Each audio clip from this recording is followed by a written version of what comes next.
The red ochre handprint on the wall was dissolving in the rain, trickling roots down along the mortar between the fired bricks. Hunched against the unseasonal downpour, Duker watched as the print slowly disappeared, wishing that the day had broken dry, that he could have come upon the sign before the rain obscured it. His warnings to the High Command seemed to be falling upon deaf ears. There were patterns in these symbols, and it seemed that he alone among all the Malazans had any interest in breaking the code, or even in recognizing the risks of maintaining an outsider's indifference. These handprints are showing up in every city and town across 7 cities, and with the year of Drizhna approaching, Duker would soon be proven right to be afraid. The apocalypse was coming. Welcome back, kiddos. If the introduction wasn't obvious, today I'll be looking at the rise of the Whirlwind Rebellion in 7 cities. Unfortunately for the Malazans, the rebellion was incredibly organized and spread across the entire continent. But what led up to it? Well, like with 7 cities itself, there's a lot of history to it. The subcontinent is ancient, and it is said that every single foot of it has been walked by the Ascendants. It is the birthplace of the First Empire of Decembalakis, not to be confused with the First Empire of the Amas, or the First Empire of Kalar. Lots of First Empires around. Even in modern times, there are echoes of this massive amount of history. The 7 holy cities were founded by ancient ascendants, and even though they aren't the same cities anymore, the number 7 remains holy throughout the tens of thousands of years to now. This vast history of the subcontinent creates a very strong identity among the 7 cities' natives, and when they are conquered by the Malazans, this strong identity makes it very difficult for the natives to assimilate into this other empire. Being taken over by the Malazans had a lot of net positives for the subcontinent and its people. Tribal infighting and warfare was put to a stop. Slavery was extremely regulated. Large trade opportunities became widespread, and so economies flourished. All in all, the daily life of the majority of natives was vastly improved, and yet, they still resented the Malazans for it. Honestly, I can't really blame them for hating the Malazans. After all, what is happening here is colonialism. The Malazans conquered 7 cities and are exploiting its land and people for economic gain and to fuel their further expansion. There really is a great amount of nuance to the story, especially regarding tricky subjects like colonialism. Are there good sides to it? Absolutely. But there are many negatives as well. However, I'm not really going to be getting into the negatives of colonialism. If your history classes haven't taught you that yet, you're in for a little surprise. With the 7 cities' natives viewing the Malazans as occupiers, is it any wonder why unrest is so rampant? They desire their old freedoms, and who can blame them? Even if those freedoms were just to be allowed slavery and tribal warfare again. These desires for freedom and vengeance against their occupiers are unfortunately usurped by those seeking power for themselves. A large underground movement takes form, and along with strong propaganda, it has been building for decades now. This underground movement is figureheaded by Shaikh, the chosen one of the Whirlwind Apocalypse, also known as the Hand of Drizhna. Tales of a prophecy are spread. When Shaikh opens the ancient Book of Drizhna, it will mark the beginning of the apocalypse. Using secret communications, such as the handprints mentioned in the beginning of the video, the message is spread that this apocalypse refers to 7 cities rising up and overthrowing their Malazan occupiers, violently executing their vengeance upon them. When would this uprising occur? Why, with the quickly approaching year of Drizhna. For the most part, the Malazans are completely unaware of what's going on in the background. Through the complacency and ignorance that often happens with the colonizers, the High Command in Erin has done nothing to try and quell the feelings of unrest among the subcontinent. In fact, only Duker, the Imperial historian, seems to be at all concerned by these unknown messages being spread in plain sight. Unfortunately, this allows for a coordinated uprising across all of 7 cities, leading to a bloodbath on its opening day. Let's set the scene for this bloody ballet of death then, shall we? There are 2 major Malazan military forces that may be able to quell this rebellion. The 7th Army in the northern city of Hissar, and Aaron's Legion to the south. Besides these 2 main forces, there are garrisons situated all across the subcontinent, and a fleet headed by Admiral Nock. On 7 Cities' side, we have the Whirlwind Rebellion, headed by Shaik and the Army of the Apocalypse, possibly made up of hundreds of thousands of natives.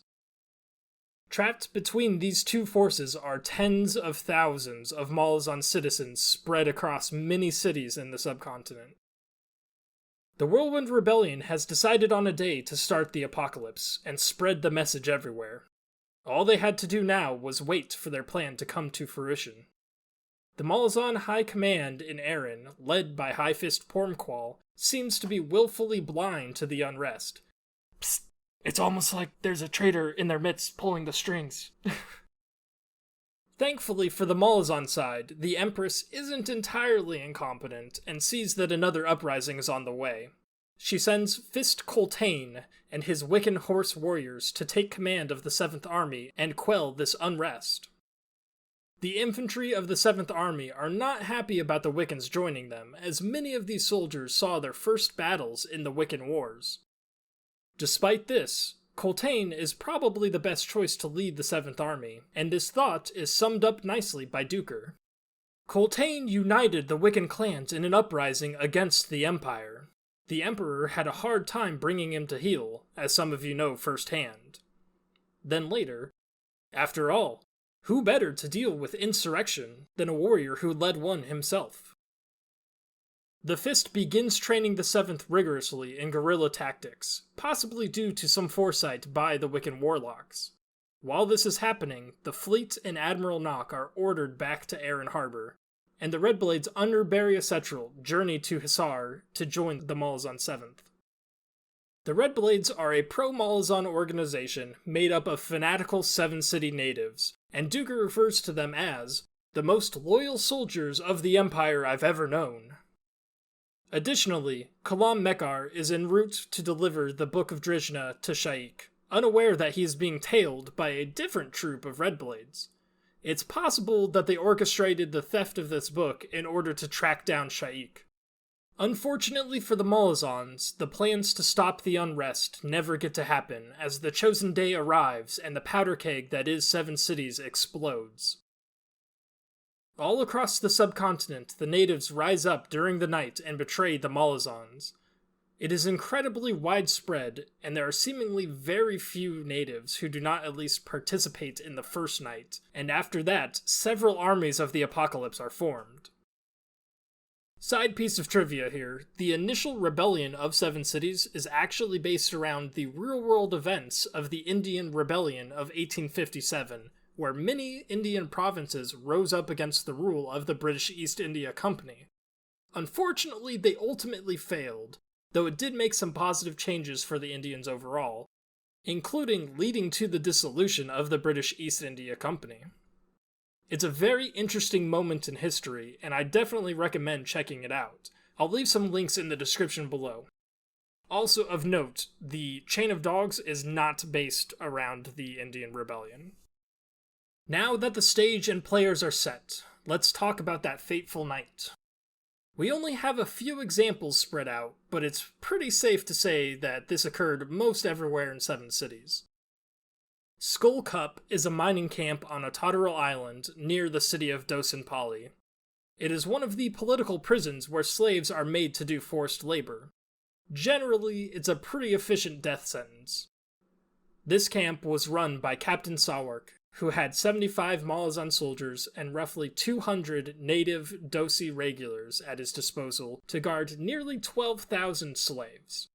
We watch these events unfold through the drug-addled mind of Felison. She was walking a patrol with Benneth, a slave enforcer that was given the right to make his own militia, 6 of whom were with Benneth and Felison. The militia would patrol the streets at night and enforce the curfew, and they enjoyed beating slaves that were in violation of it. This night, however, was different. Shortly after starting the patrol, Benneth is confronted and isolated by the Dosi guard. When the guards drew crossbows on him, his militia ran away, leaving Felison alone with him. Felison runs as well, and the last thing she hears is the guards laughing as they begin to beat Benneth. Coming out of an alleyway, Felison is greeted by mounted Dosi soldiers cutting down slaves indiscriminately. 2 come for her, but she is saved by a Malazan counterattack. The Malazans make remarks about putting down this Dosi mutiny while escorting Felison to Haboric and Bowden before leaving to regroup. Felison and Haboric travel to Sinker's Lake, seeing signs of multiple clashes along the way, including the butchered inhabitants of Bula's Inn. Fires are now raging across Skullcup. Her last view of Skullcup before escaping had smoke, fire, and the sounds of screams. Escaping to the rim outside of Skullcup, Felison and the others look south to Dosin Pali. They can make out a glow above the city as an intense mage battle is taking place. The scene closes out on the line. 7 cities has risen, lass. Drizhna, the whirlwinds come. Back on the mainland, Duker and Kulp have left Hissar, seeking a boat in a smaller village. In a bar, they meet several sailors of the Malazan Coastal Guard, also noting how strange the night was, as there were no villagers in the bar. There is a short confrontation between Kulp and the Coastal Guard, but it is interrupted by an angry mob approaching the bar, and it was noted that some of the mob had broke off to torch the Malazan's boat. Duker doesn't realize what's happening yet, commenting that the coastal marines may have just made some enemies in town, when a wave of sorcery smashes into the front of the bar, lifting the front up into the air as the sorcery pushes against it. Escaping out the back, everyone splits up in the confusion. Duker is escorted by a marine named Stormy while they head towards the beach.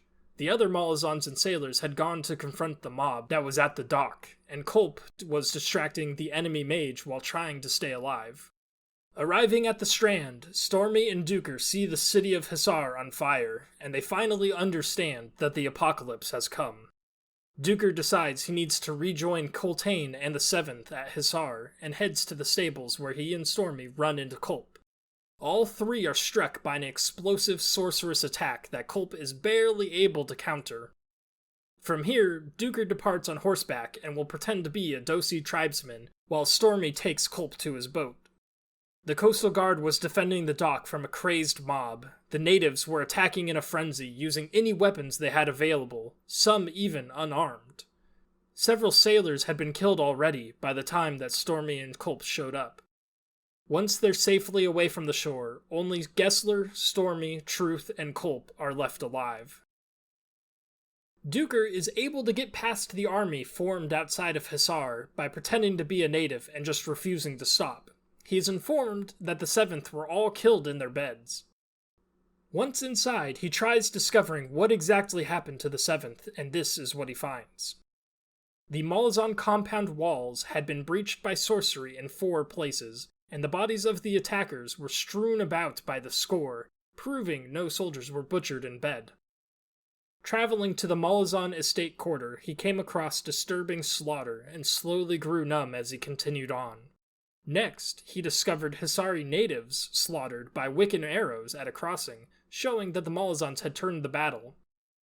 Duker then learns that Coltane and the 7th had rounded up 10,000 Malazan citizens and escaped Hissar to the south, heading towards Sialk, though there would be no safety there.